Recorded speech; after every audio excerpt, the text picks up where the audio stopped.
Ladies and gentlemen, hi guys, it's your friend guys, I'm back again.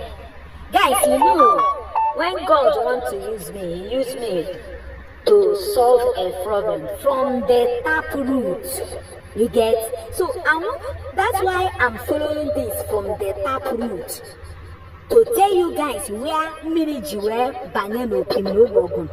You get? Then from there, we tackle this issue and bring it to the limelight where all these people will understand what is going on around them so that they can be able to settle their disputes.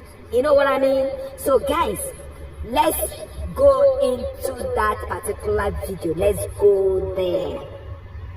Okay, so guys, see, as we are talking about, let's fast forward this when Father Mbaka returned from the second missionary journey from Los Angeles.